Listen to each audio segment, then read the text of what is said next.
Film की शुरुआत होती है रिया जायसवाल से, जो एक बहुत ही जिद्दी और गुस्सैल किस्म की लड़की है। वो मुंबई के एक बहुत ही अमीर बिजनेसमैन श्री जायसवाल की इकलौती बेटी है। रिया की माँ की बहुत पहले ही मौत हो चुकी थी और तब से उसके पिता जायसवाल ने अपनी बेटी को संभाला है। वो अपनी बेटी से बहुत प्यार करते हैं, लेकिन वो उसके जिद्दी और गुस्सैल स्वभाव की वजह से चिंतित है।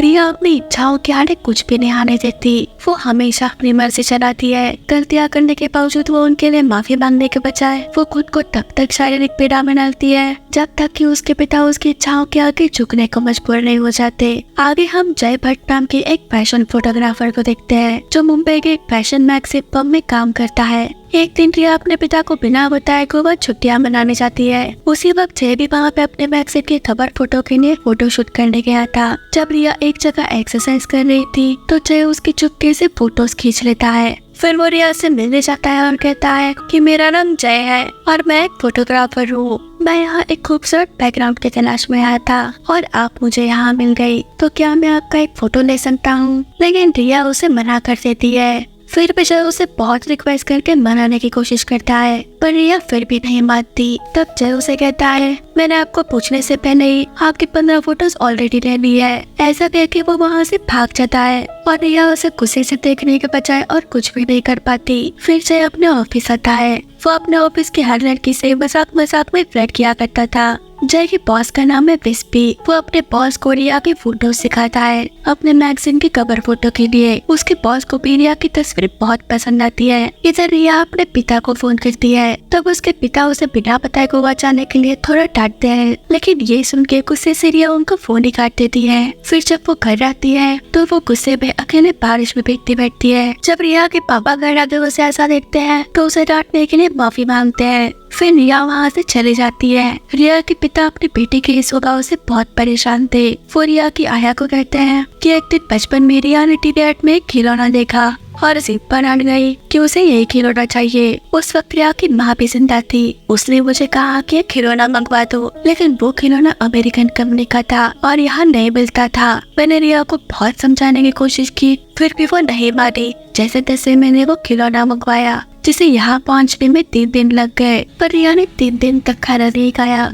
वो इतनी जिद्दी है। जय का बॉस विस्पी अपने मैगजीन के उद्घाटन के लिए एक पार्टी रखता है, जिसमें उसने शहर के बड़े बड़े वीआईपी लोगों को बुलाया था। अब उस पार्टी में रिया और उसके पिता भी आते हैं। जब विस्पी रिया को देखता है तो हैरान हो जाता है। वो जय से जाकर कहता है कि तुमने मुझे बताया नहीं कि हमारी कवर फोटो में जो लड़की है वो श्री जायसवाल की बेटी रिया जायसवाल है। अब जय को भी नहीं पता था कि उस लड़की का नाम रिया जायसवाल है और वो इतनी अमीर है। फिर विस्पी अपनी फैशन मैगजीन का उद्घाटन करता है, जिसमें रिया का कवर फोटो था। विस्पी सबसे कहता है कि रिया हमारे मैगजीन के न्यू मॉडल है। रिया अपना फोटो देख के शॉक थी। उसके पिता भी रिया को कवर फोटो में देख के खुश थे। ये देख के रिया ने मॉडलिंग शुरू कर दी है। फिर विस्पी जय को भी ये कवर फोटो शूट करने के लिए अप्रिशिएट करता है। अब उनकी मैगजीन बहुत हिट हो जाती है, लेकिन रिया अगले महीने कवर फोटो शूट करने के लिए मना कर देती है, क्योंकि जय ने उसे बिना पूछे उसकी तस्वीरें लेके पब्लिश की थी, जिस वजह से जय का बॉस उस पर नाराज था। वो उसे रिया को फोटो शूट के लिए मनाने कहता है। फिर जय रिया से मिलने जाता है उसे मनाने के लिए। यहाँ रिया उसके साथ बहुत बदतमीजी से बातें करती है। कहती है कि तुम्हारी हिम्मत कैसे हुई मुझसे बिना पूछे मेरी फोटोज लेके मैगजीन में छापने की। तब जय भी उसे कहता है कि किस बात का घमंड है तुम्हें, जायसवाल की बेटी होने का? अपने नाम से एक जायसवाल हटा के देखो। वही मैंने तुम्हारी फोटोज में दिखाने की कोशिश की है कि तुम कौन हो और क्या कर सकती हो। मैंने तुम्हें एक नई पहचान दी है जिसे कमाने में बरसों लग जाते हैं। अब ये सब बातें सुन के रिया भी फोटोशूट करवाने के लिए मान जाती है। जय रिया का फोटोशूट करता है। अब रिया को जय के साथ वक्त बिताने में अच्छा लगने लगता है। वो जय के साथ दोस्ती करके बहुत खुश थी। धीरे धीरे वो जय से प्यार करने लगी थी। वो अब बहुत खुश रहने लगी थी। उसके पिता भी उसे ऐसा देखकर बहुत खुश थे। अगले दिन रिया जय को अपनी बर्थडे पार्टी के लिए इनवाइट करती है, तो शाम को जय रिया की बर्थडे पार्टी में जाता है और उसे गिफ्ट के तौर पर चित्रे की डॉल देता है। रिया जय को वहाँ देखकर बहुत खुश थी। वो अब जय से बहुत ज्यादा प्यार करने लगी थी। अगले दिन वो अपने पिता से कहती है कि वो किसी से प्यार करती है। और उसे शादी करना चाहती है। ये सुन के उसके पिता उसे कहते हैं कि ठीक है, मैं सिर्फ तुम्हें खुश देखना चाहता हूँ। वो रिया को उनसे उस लड़के को मिलवाने के लिए कहते हैं। रिया अब बहुत खुश थी। वो जय के साथ खुद के सपने देखने लगी थी। वो तुरंत ही जय को फोन करके उसे मिलने को कहती है। तो जय उसे अपने घर का एड्रेस देके उसे घर आके मिलने को कहता है। तो रिया तुरंत ही रेडी होके जय से मिलने उसके बताए हुए एड्रेस पे पहुंचती है। लेकिन वहाँ वो देखती है कि जय के घर का दरवाजा कोई लड़की खोलती है। वो रिया से कहती है कि मेरा नाम गीता है, तुम अंदर आके बैठो। वो रिया को अंदर बुलाती है। रिया उस लड़के को वहाँ देखकर थोड़ी हैरान थी। गीता जय से कहती है कि जल्दी बाहर आ जाओ, रिया आ गई है। तो जय बाहर आके रिया को गीता से मिलवाता है और कहता है कि गीता मेरी बीवी है, हमारे शादी को 1 साल हो चुका है। ये सुन के रिया बहुत शौक में थी। वो अब पूरी तरह से टूट चुकी थी और वो गीता और जय को एक साथ इमेजिन करके बहुत रोती है। अगले दिन जय जब अपने ऑफिस स्टूडियो में आता है तो उसका असिस्टेंट उसे बताता है कि रिया ने उसे एक जगह मिलने बुलाया है। तो जय रिया से मिलने जाता है। रिया उसे पूछते है कि तुमने मुझसे अपनी शादी की बात क्यों छुपाई? हम इतने दिनों से एक दूसरे को जानते हैं, फिर भी तुमने मुझे एक बार भी अपनी शादी की बात नहीं बताई। तब जय उसे पूछता है कि तुम मुझसे अचानक मेरी शादी की बात क्यों कर रही हो? तब रिया जवाब देती है क्योंकि मैं तुमसे बहुत प्यार करती हूँ। ये सुन के जय हैरान था। वो रिया से कहता है कि मुझे कैसे पता चलता, तुमने मुझे कुछ कहा भी नहीं। अब रिया बहुत रोने लगती है। तो जय उसे संभालता है और कहता है कि अनजाने में अगर मेरी तरफ से तुम्हें ऐसा लगा होगा तो सॉरी। रिया जय से पूछती है तो क्या तुमने कभी भी मुझसे प्यार नहीं किया? अब रिया की हालत देख के जय उसे कहता है रिया मैं अभी भी तुमसे प्यार करता हूँ। तुम्हारे जैसी लड़की से कौन नहीं प्यार करना चाहेगा? तुम जैसे लड़की मिलने के लिए किस्मत चाहिए। मैंने कभी नहीं सोचा था कि तुम मुझसे प्यार कर सकती हो, और अगर मेरी शादी नहीं हुई होती तो मैं तुम्हारे साथ ही होता। रिया भी उसकी ये बातें हैरानी से सुन रही थी। जय उसे आगे कहता है लेकिन रिया अब मेरी शादी हो चुकी है और इन सब बातों का कोई मतलब नहीं। अब ये सुन के रिया बहुत रोने लगती है और जय को वहाँ से जाने को कहती है, जिसके बाद जय अपने घर वापस आके गीता को रिया के बारे में सब कुछ बताता है और वो आगे से किसी भी लड़के के साथ फ्लर्ट ना करने की कसम खाता है और ये भी कहता है कि वो रिया से दूर रहेगा। वो गीता को ये भी बताता है कि मैंने रिया से एक झूठ बोला है कि अगर मेरी शादी नहीं हुई होती तो मैं उससे प्यार करता। मुझे लगा कि अगर मेरे झूठ बोलने से उसे कुछ पल की खुशी मिल गई तो उसमें क्या बुराई है। लेकिन इधर रिया जय को नहीं बोल पाती। वो दिन ब दिन अपना आपा खो देती है। वो आधी रात को जय को फोन करके कहती है कि मैं अब तुम्हारे स्टूडियो के छत पे खड़ी हूँ क्योंकि मैं तुम्हारे बिना नहीं जी सकती, इसलिए मैं यहाँ से खुद के जान दे रही हूँ। जय उसे कहता है कि तुम ऐसा मत करो, तुम वहीं रुको, मैं अभी वहाँ पे आ रहा हूँ। वो तुरंत ही रिया को बचाने जाने लगता है और जाते जाते यही बात गीता को भी बताता है। वो अपने स्टूडियो के बिल्डिंग के पास पहुँच के भागता हुआ छत की तरफ जाता है और रिया को बचाता है। रिया जय से कहती है कि मैं तुम्हारे बिना नहीं जी सकती, मुझे सिर्फ तुम चाहिए हो। तब जय उसे बहुत समझाता है, कहता है कि तुम इतनी खूबसूरत हो, जवान हो, पर क्या कमी है तुम्हें? मेरे से कई अच्छे लड़के मिलेंगे तुम्हें। ये सुन के रिया फिर से वहाँ से कूदने की कोशिश करती है, लेकिन जय उसे बचा लेता है और फिर से रिया को बहुत समझाता है और आइंदा ऐसा करने से मना कर देता है। फिर वो रिया को जैसे तैसे समझा बुझा कर उसके घर छोड़ देता है, लेकिन रिया उसे छोड़ के जाना ही नहीं चाहती थी। फिर जय उसे कहता है कि बहुत रात हो चुकी है, गीता मेरे लिए परेशान हो रही होगी। अब ये सुनते ही रिया को बहुत गुस्सा आता है और वो जय को वहाँ से जाने के लिए कह के अपने घर चली जाती है। जय जब घर वापस आता है तो गीता उसे कहती है कि हमें इस बारे में पुलिस को बताना चाहिए, लेकिन जय उसे मना कर देता है क्योंकि अगर ये बात पुलिस को पता चल गई तो कल तक पूरे शहर को पता चल जाएगी और इससे रिया की जिंदगी बर्बाद हो जाएगी। इस वजह से गीता और जय के बीच झगड़ा भी होता है, लेकिन फिर जय गीता को समझा के उसे मना लेता है। अगले दिन जय और गीता घूमने कहीं बाहर जा रहे थे। जब वो निकल ही रहे थे तभी रिया उनके घर पे फोन करती है, जिसे जय उठाता है। रिया जय से माफी मांगती है और कहती है कि क्या हम सिर्फ दोस्त रह सकते हैं? तब जय भी उसे कहता है कि मैंने कब मना किया है, हाँ हम अच्छे दोस्त की तरह रह सकते हैं। गीता भी समझ जाती है कि ये रिया का ही फोन है।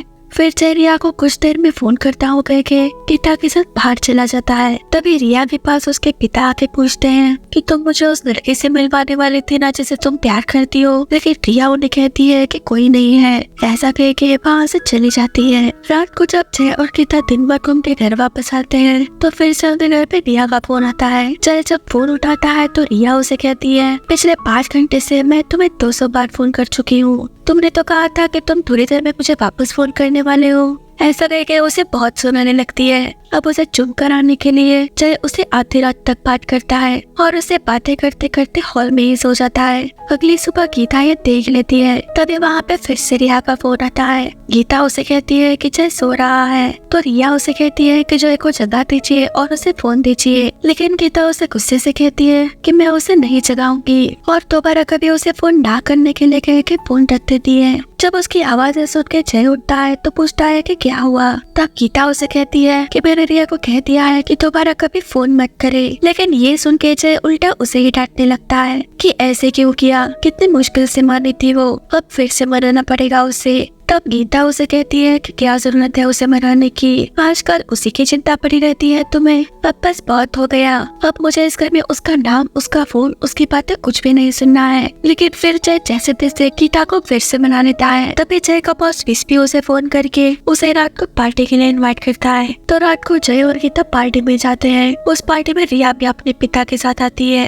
रिया जय से मिलके कहती है कि आज मैंने वही ड्रेस पहना है जिससे हम बारिश में भीगे थे। उनके ये सब बातें गीता भी सुन रही थी। अब घर आने के बाद जय गीता से कहता है कि रिया जो बात कह रही थी, वहाँ उस दिन मेरे अलावा 10 और लोग भी थे, मेरे टीम के मेंबर्स। वो तो ऐसे कह रही थी जैसे हम दोनों के अलावा वहाँ कोई था ही नहीं। लेकिन अब गीता को जय पे शक हो गया था। वो उसे पूछती है कि सच में तुम दोनों के बीच कुछ भी नहीं है, कोई लड़की बिना किसी वजह से इस हद तक क्यों जाएगी। इस बात पर उन दोनों के बीच बहस हो जाती है। जय उसे कहता है कि तुम इतने सालों के बाद उस पागल लड़की की वजह से मुझ पर शक कर रही हो, तो अब हमारे बीच कहने सुनने को कुछ नहीं रह जाता। ये सुनकर गीता को भी जय पे बहुत गुस्सा आता है और वो घर छोड़ के जाने लगती है। वो आधी रात को घर से कुछ दूर तक भी आती है, लेकिन फिर उसे अपनी गलती का एहसास होता है और वो फिर से अपने घर वापस जाने लगती है। इधर जय भी अपने घर में परेशान बैठा था। तभी रिया वहाँ पे आती है। जय उसे कहता है कि अब बस बहुत हो गया, तुम चले जाओ यहाँ से, तुम्हारी वजह से मेरा घर बर्बाद हो रहा है। मैंने कितनी बार तुम्हें समझाया, हमारे बीच ना कुछ था और ना कुछ हो सकता है, मेरी शादी हो चुकी है। लेकिन रिया कुछ समझने को तैयार ही नहीं थी। वो जबरदस्ती जय को गले लगती है। उसी वक्त गीता घर वापस आती है और ये सब देख लेती है। यहाँ रिया गीता और जय के बीच गलतफहमी पैदा करने की कोशिश करती है। गीता को भी लगता है कि जय उसे धोखा दे रहा है। जय गीता को बहुत समझाने की कोशिश करता है, लेकिन गीता अब कुछ नहीं सुनना चाहती थी। वो फिर से घर छोड़ के जाने लगती है। जब जय उसे रोकने की कोशिश करता है तो इसी हाथापाई के दौरान गीता कांच के टेबल पे पड़ के घायल हो जाती है। तो जय उसे तुरंत ही गाड़ी में बिठा के हॉस्पिटल ले जाता है। गीता का इलाज होने के बाद जय उसे फिर से समझाता है कि वो सिर्फ उससे प्यार करता है और रिया और उसके बीच कुछ नहीं है। मेरे लिए तुमसे जरूरी कोई नहीं है, प्लीज मुझ पर भरोसा करो, मुझे सिर्फ एक मौका दो। मैंने अब फैसला कर लिया है, रिया से बचने का एक ही तरीका है, हम एक शहर ही छोड़ देंगे, क्योंकि उसकी ऐसी हालत है कि जब तक मैं उसके सामने रहूंगा वो मुझे नहीं भूल पाएगी। अब गीता को भी जय पे भरोसा होता है। जय जब डॉक्टर से मिलने जाता है तो वहाँ हॉस्पिटल में रिया गीता से मिलने आती है। वो यहाँ गीता के मन में शक पैदा करने की कोशिश करती है। कहती है कि जय मुझसे प्यार करता है, लेकिन वो तुम्हारे सामने अपने फीलिंग्स को स्वीकार नहीं कर पा रहा। अब हम तीनों भी खुश नहीं है, इसीलिए तुम जल्दी क्यों नहीं जाती हमारी जिंदगी से। लेकिन तब गीता उसे जवाब देती है कि जय सिर्फ मुझसे प्यार करता है और ये बात तुम बदल नहीं सकती और अब चली जाओ यहाँ से। तभी जय वहाँ पे आता है और रिया को वहाँ देख के उसे डांटने लगता है। कहता है कि यहाँ क्यों आई हो, तो चली जाओ यहाँ से। फिर रिया वहाँ से चली जाती है और गीता भी उसे इग्नोर कर देती है। फिर जय अपने बॉस विस्पी को बताता है कि वो नौकरी छोड़ रहा है क्योंकि वो दूसरे शहर में शिफ्ट हो रहा है। उसका बॉस उसे समझाता है कि अब तुम बहुत अच्छा काम कर रहे हो, बहुत कामयाब हो और नौकरी छोड़ के मत जाओ। पर जय ने अब फैसला कर लिया था जिसे कोई नहीं बदल सकता। अब जय और गीता अपने घर का सामान पैक कर रहे थे, तभी उनके घर पे रिया का फोन आता है। वो जय से कहती है कि मुझे पता है कि तुम शहर छोड़ के जा रहे हो, लेकिन जाने से पहले सिर्फ एक आखिरी बार मुझसे मिल लो। रिया जय से बहुत रिक्वेस्ट करती है, कहती है कि सिर्फ 10 मिनट के लिए मुझे मिलने आ जाओ। जय पहले तो उसे मिलने से मना कर देता है, लेकिन फिर आखिरी एक बार उसे मिलने मान जाता है। तो रिया जय को स्टूडियो में मिलने बुलाती है। अब उनकी ये सब बातें उनके घर की आया सुन लेती है और मिस्टर जायसवाल को फोन करके बताती है कि मुझे लगता है कि जय ने रिया के साथ जरूर कुछ गलत किया है, क्योंकि रिया बहुत रो रही है। तो मिस्टर जायसवाल जय के बॉस विस्पी को फोन करके जय के घर का एड्रेस ले लेते हैं। इधर जय गीता को बताता है कि मैं रिया के पिता को जाके पूरी बात बता दूंगा, वो मेरी बातों पर विश्वास करे या ना करे मुझे कोई परवाह नहीं। इसके बाद वो जाने और उनकी बेटी जाने रिया मुझसे मिलने स्टूडियो गई है, लेकिन मैं उसके पिता से मिलने उसके घर जा रहा हूँ। ऐसा कह के जय रिया के घर जाता है, लेकिन रिया के पिता घर पे नहीं थे, तो जय उनका वहीं पे इंतजार कर रहा था। और दूसरी तरफ रिया स्टूडियो ना जाके जय के घर आती है। इधर जय रिया के घर से ही गीता को फोन करता है। गीता उससे बात कर ही रही थी, तभी रिया जय के घर आके गीता पर हमला कर देती है। जय भी फोन पे उसकी आवाजें सुन लेता है और समझ जाता है कि रिया वहाँ आ गई है। वो तुरंत ही अपने घर की तरफ निकल पड़ता है। इधर रिया गीता को चाकू से मारने की कोशिश कर रही थी और गीता उसे खुद को बचाने की कोशिश कर रही थी। गीता उसे समझाने की भी कोशिश करती है, लेकिन रिया तो अब पूरी तरह से पागल हो चुकी थी। वो फिर से उसे मारने की कोशिश करती है। वो गीता को गला काट के मारने ही वाली थी, तभी जय वहाँ पे पहुँच के रिया को समझाता है कि गीता को मत मारो। वो रिया का दिल रखने के लिए उसे झूठ बोलता है कि वो गीता को तलाक दे देगा और उसके साथ नई जिंदगी शुरू करेगा। वो रिया को विश्वास दिलाता है कि वो असल में सिर्फ उससे प्यार करता है, बस उसे इस बात का एहसास नहीं था। अब ये सुन के रिया को जय पे विश्वास हो जाता है और वो उसके पास आती है, लेकिन तभी जय उसे जोर से थप्पड़ मार देता है, जिस वजह से रिया का सर दीवार से जाकर टकरा जाता है और वो घायल हो जाती है। उसी वक्त उसके पिता जय के घर पहुँचते हैं और रिया को ऐसा देखकर जय पे चिल्लाने लगते हैं। तो जय उन्हें रिया ने उनके साथ क्या किया ये सब बताता है। तो मिस्टर जायसवाल भी समझ जाते हैं और रिया वहाँ पड़े यह सब देख रही थी। अब हमें 6 महीने बाद का समय दिखाया जाता है, जहाँ पे जय और गीता अपनी जिंदगी में बहुत खुश थे। तभी रिया के पिता उनके घर पे आके जय से कहते हैं कि आज रिया का बर्थडे है। आज तक आज के दिन उसने जो कुछ भी मुझसे मांगा है मैंने वो सब उसे दिया है, लेकिन अब इस हालत में मैं उसे क्या दे सकता हूँ। रिया पे अब किसी बात का असर होता है वो सिर्फ तब जब वो तुम्हारा नाम सुनती है। अगर आज तुम्हें वो एक बार देख ले तो इससे बड़ा तोहफा उसके लिए क्या हो सकता है। मुझे पता है कि इतना सब होने के बाद मेरा तुमसे ये पूछना ठीक नहीं है, लेकिन अगर फिर भी तुम्हें एतराज ना हो तो क्या तुम मेरे साथ उससे मिलने चल सकते हो। तो जय भी इसके लिए मान जाता है और मिस्टर जायसवाल जय को रिया से मिलने पागल खाने ले आते हैं, क्योंकि रिया अब पूरी तरह से पागल हो चुकी थी। रिया ने जय ने उसे दिए हुए गिफ्ट को अपने साथ रखा था। रिया ऐसी हालत में भी जय को वहाँ देख के उसे पहचान जाती है, लेकिन फिर वो अपना आपा खो देती है। जय उसे ऐसी हालत में नहीं देख पाता और वहाँ से बाहर आ जाता है। वो अपने आप को रिया की हालत का जिम्मेदार मानता है। वो सोचता है कि उसने कहाँ और क्या गलती की, और इसी के साथ ये मूवी यही खत्म हो जाती है। तो दोस्तों, आपको हमारे एक्सप्लेनेशन कैसा लगा हमें कमेंट सेक्शन में जरूर बताना और वीडियो को लाइक और चैनल को सब्सक्राइब जरूर करना।